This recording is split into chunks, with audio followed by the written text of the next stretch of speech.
Olá pessoal, sejam bem-vindos, bem-vindas a mais um vídeo. Quem fala com vocês é o Fernando e hoje nós vamos fazer o segundo vídeo falando sobre o Dendrobium moscatum. Um Dendrobium maravilhoso, fácil cultivo, mas que precisa de certos cuidados para que ele se desenvolva bem. Então nós vamos ensinar para vocês agora tudo que vocês necessitam para cultivá-lo bem e para fazer com que ele tenha as florações bonitas. Logicamente que quanto mais desenvolvido, maiores são as florações, tá? Eu tenho esse daqui como exemplar, tem um outro no orquidário que também está como exemplar. Também vou falar um pouco sobre doenças, pragas que atingem esse Dendrobium, que são pragas assim muito susceptíveis de acontecer, principalmente dentro de orquidário. E vou ensinar também como tratá-la. Vou falar um pouco sobre as hastes que estão perdendo as folhas, né? Sobre haste seca, brotação, raizamento. Então, se você quer aprender tudo sobre essa orquídea, vem pro canal, se inscreve, assiste esse vídeo até o final e se ficar alguma dúvida, já sabem, gente, deixa nos comentários, tá bom? Então vamos lá, pessoal. Primeiramente falando um pouco sobre a origem do Dendrobium moscatum. É uma planta do gênero Dendrobium, né, é uma espécie que pertence ao gênero Dendrobium, né, por isso Dendrobium moscatum. Ela é originária do leste da Ásia, né, da parte da China, da Índia, do Nepal, essa região ali, Vietnã, Laos, Myanmar. Então ela faz parte basicamente da Ásia meridional e leste asiático, tá? É uma planta que vegeta em matas. Basicamente ela é terrestre, mas pode ser encontrada de forma epífita também. Uma planta então, digamos assim, semi-terrestre. Embora aqui a gente tenha a concepção de planta terrestre, a planta que vive diretamente no chão, essa planta ela está no chão sobre uma camada bem grossa de matéria orgânica, né? Então quando a gente for cultivar tem que levar em consideração isso, gente. Essa planta é uma planta muito fácil de cultivar, né? Super fácil mesmo. A gente só tem que seguir algumas dicas importantes, né? Então para a gente cuidar bem dessa orquídea é necessário um substrato com boa drenagem, como vocês estão vendo aqui. Esse substrato ele pode ser composto de casca de pinos, de carvão vegetal, pode acrescentar pedra brita, você pode concentrar areia, você pode areia grossa no caso, né? Pode concentrar humus, né? Bastante matéria orgânica, pode concentrar esfagno. Então você pode fazer um substrato bastante misto.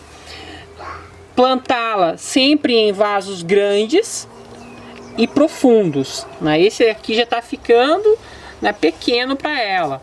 Então é uma planta que gosta de vasos grandes e vasos profundos, né, quando cultivada em vasos. De preferência vasos de plásticos que retém mais umidade, porque é uma planta tropical, né, então gosta de ambientes mais úmidos em determinada época do ano, principalmente no estágio de desenvolvimento, que é o estágio, né, que ela está apresentando agora, né, estágio de floração e desenvolvimento aqui de novos brotos, no meu caso. É uma planta que pode ser cultivada na luz direta do sol, ou seja, ela pode ser cultivada, né, no sol diretamente. E se você perceber que acaso ela está queimando por causa do sol, você pode colocar, né, um sombrite de 50% em cima. Então ela gosta de boa luminosidade. Você pode cultivar ela fora do seu orquidário sem ter nenhum problema. O adubo que a gente deve utilizar: evite adubos foliares e utilize mais adubos organos minerais. Esses organos minerais, eles são adubos que a gente coloca nas raízes, né, e ela vai se desenvolver melhor. Nitrogênio você deve colocar no período, por exemplo, a torta de mamona, a borra de café, colocar no período que ela está soltando novos brotos, né, novas raízes ali. E depois, no período de floração, a gente entra com, né, o fosfato, né, que ajuda no processo de floração dela. Aqui vocês estão vendo, né? Ela está com esses cachos lindos, né? Esse cacho aqui saindo, aqui mais um cachinho, vocês podem ver ali. Então é o período de floração. Ela combina, na verdade, período de floração, né, período de crescimento e período de enraizamento, né? Ela não tem exatamente um ciclo correto, mas, né, a gente tem que cuidar basicamente 3 meses antes da floração. Você já pode entrar com um pouco de fosfato que vai ajudar, né, no processo de floração dela. Você deve adubar com adubos organos minerais, você deve adubar a cada 3 meses, tá? Então, a partir de 3 meses, você faz uma limpeza desse adubo, esse resto de adubo que sobrou, uma limpeza bem, né, considerável, tira todo o excesso de adubo velho, para não dar muita acidez, e aí você adiciona um novo adubo. Então, como eu falei, por ser uma orquídea que vive em florestas abertas, ela é muito resistente ao sol, né? Ela é acostumada ao sol, então ela pode ser cultivada em locais de boa luminosidade. Isso é imprescindível para que ela tenha uma floração boa, uma floração bonita. Porém, ela necessita também de bastante umidade. Uma planta que, principalmente no estágio de desenvolvimento dela, nós devemos molhar, regar ela bastante, tá bom? As flores, né, elas dão essas flores em cachopa, né, várias flores por haste floral, né, dezenas às vezes de flores, vai depender do estágio de desenvolvimento. E as hastes florais, elas sempre saem nesses nozinhos aqui, ó, gente, que vocês estão vendo. Então sempre nesses nozinhos aqui é onde sai as hastes florais. Quanto mais velha a haste floral, a tendência é que possa soltar mais flores. Então aquelas hastes florais velhas, como essas aqui, ó, que já perderam as folhas, vocês não precisam cortar, gente. Além dela ser uma fonte, né, de armazenamento de nutrientes, ela ainda pode soltar novas florações, né? Se já terminou o período de floração dela ali, não tem mais chance de florir, ela ainda pode soltar num último suspiro cakes. O que são cakes? São mudinhas. Então aqui, se a gente rega bastante ela pode soltar novos cakes. Ou se a planta está doente, também pode ser possível. Além disso, ainda tem pessoas que cortam essas hastes, esses pseudos bulbos velhos, dividem em gominhos e colocam eles em micro estufas para que eles desenvolvam novos brotinhos. É possível isso, né? Mais para frente eu posso ensinar para vocês como fazer. Quando o pseudobulbo já está amarelado, que nem aqui, gente, ó, já secou. Esse daqui já secou mesmo. Aí você pode vir aqui com a tesoura e cortar, retirar ele. Esse caso aqui, ele morreu por causa da geada. Essa planta fazia um tempo que estava em reabilitação por causa da geada, sofreu. Inclusive, ela suporta temperaturas baixas, mas não é aconselhável que nos dias mais frios do ano, né, períodos que a temperatura baixa para 5 graus ou menos, ela fique no tempo, porque ela acaba queimando ou até pode gerar a morte da planta, tá? Como vocês viram, é uma planta de crescimento rápido, né? Ela cresce muito rápido.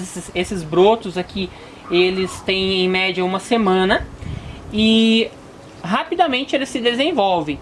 Quando esses brotos eles se desenvolvem maior do que os brotos antigos, significa que a planta está num bom desenvolvimento.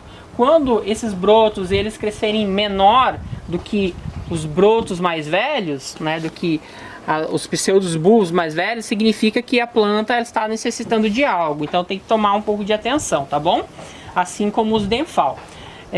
A questão da vegetação dela, ela gosta então de um local de média altitude, né? Pode ser cultivada até o nível do mar, podendo sair de 300 a 900 metros de altitude. Então ela vai bem em basicamente todos os climas do Brasil. Você pode estar cultivando ela.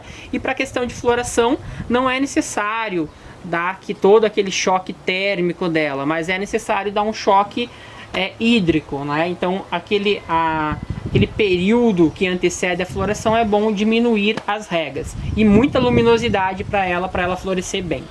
A floração dura poucos dias, gente, né? Ela ocorre geralmente no mês né, de dezembro, mas pode antecipar, pode ser em outubro, novembro, janeiro também pode ter floração, e as flores duram em média 5 dias, podendo no máximo 15 dias aí se você não rega ela muito. Então se você regar ela demais, você pode ter uma floração mais curta, de 5 dias apenas, ou menos ainda. As flores, elas têm um cheiro, esse cheiro é um cheirinho bem forte, não é um cheirinho gostoso. Então aqui só completando, né, falei ali sobre o cheiro que ela apresenta é de almíscar. É um cheiro bem forte, não é um cheiro muito agradável. Esse cheiro atrai os polinizadores, né, principalmente abelhas, né, abelhas, aquelas abelhinhas verdinhas que eu não sei o nome, elas são atraídas por esse cheiro para polinizar a flor. Então tem que tomar cuidado, né? Principalmente quando ela está florida, é bom não deixar dentro do orquidário, porque as abelhinhas elas vêm e ficam presas dentro do orquidário e acabam morrendo. Então quem tem esse cuidado ali com a fauna, principalmente com os insetozinhos de polinização, é bom colocar essa planta para fora nos dias de floração dela. Uma coisa importante que devemos tomar cuidado é com relação às doenças que atingem essa planta, né? É uma planta assim que é muito fácil de ser atingida por várias pragas, principalmente a antracnose. Antracnose, cercosporiose é muito comum. A gente vai encontrar ainda ferrugem que ataca essas orquídeas. E no meu caso aqui eu tô tendo esse problema com a antracnose, né? Vejam só, ela é uma orquídea de folha fina, né, e muito fácil de estar desenvolvendo antracnose, né, e outras doenças. Então a antracnose é um fungo que começa a fazer essas a secar a planta ali, né? Ela começa a necrosar a planta, né? Acaba matando a folha a partir da pontinha da folha, né? Do ápice ali da folha. Então ela vai matando, né, vai amarelando a folha aos pouquinhos e vai deixando esse aspecto feio, né, nas folhas. Então o que nós devemos fazer? Existem algumas formas de controle. A mais saudável, digamos assim, é a questão de você estar cortando as folhas. Então você tirar todas as folhas doentes. Por quê? Porque a antracnose, ela é uma doença muito agressiva, no sentido não de matar a planta, mas de infectar rapidamente o orquidário. Então se você tem oncídios, dendróbions, bulbófilons e outras plantas de folhas finas, elas vão sofrer as consequências, né, dessa infestação de antracnose que pode surgir nos dendróbions, né, como no caso aqui do dendróbium moscato. Então você vem e faz o controle, corta todas as folhas infectadas. Essas folhas infectadas você tem que eliminar elas, gente, queimar ou jogar, né, jogar fora, no caso no lixo. Não pode deixar que nenhuma dessas folhas caia sobre, né, o orquidário. Depois que você utilizou a tesoura, você tem que esterilizar a tesoura, você tem que lavar a mão, né, você tem que fazer toda uma limpeza. E ainda depois que você fez o corte, aqui você entra com uma solução de 10 ml de água sanitária para cada litro de água. E aí você pulveriza. Para quê? Né? Para que acabe matando qualquer possibilidade de infestação ainda de micro-organismos ou até mesmo do fungo que possa ter ficado alojado nas folhas, né, da planta. Ideal é fazer uma limpeza no local onde essa planta estava, né, no orquidário, ali passar o cloro no chão, passar o cloro na bancada, porque é uma doença assim que contagia rapidamente as nossas orquídeas. Eu aqui estou passando para controlar isso, o Cercobin. O Cercobin é um fungicida sistêmico, ele é super agressivo, é forte ele de certa forma, se você tem problemas de rinite, sinusite, você tem que tomar muito cuidado, tem que pedir para alguém aplicar para você, né? Não pode ter animais perto. Então é um fungicida assim que deve ser tomado bastante cuidado, mas que dá bons resultados. Olha só aqui, ó, né? Aqui a gente pode ver que, né, o fungo já foi eliminado, né? Mas ainda existe algumas folhas que estão atacadas, porque eu não consegui controlar a praga ainda em todas as minhas orquídeas. E esse fungo ele é levado principalmente por gotículas de água. Então quando a gente está molhando, respinga as gotículas de água infectadas com o fungo e é transmitidas para outras plantas de folhas finas. Em casos mais severos pode ser até para as plantas como catleias, né, lélias, hoffmannseggelas, né, de forma geral ali pode ser contaminadas. Sofronites podem ser contaminadas por essa praga quando está mais avançado o estágio, tá? Então retirar às vezes a planta do local também é uma opção. Uma forma de estar prevenindo essas pragas que eu falei, como antracnose, a cercosporiose, o ataque de fungos, né, ou até mesmo de cochonilhas, é a utilização da calda bordolesa. Essa calda, à base de sulfato de cobre ou sulfato de enxofre, ela pode ser passada sobre a planta, menos na floração, lógico, a cada 15 dias, e ela cria uma camada de proteção. O cálcio também aplicado nessa planta pode ajudar no combate a esses tipos de doenças, né, principalmente as doenças foliares, tá? Então eu espero que vocês tenham gostado. Se ficou alguma dúvida, já sabe, entre em contato. Até o próximo vídeo, se Deus quiser. Tchau, tchau, gente!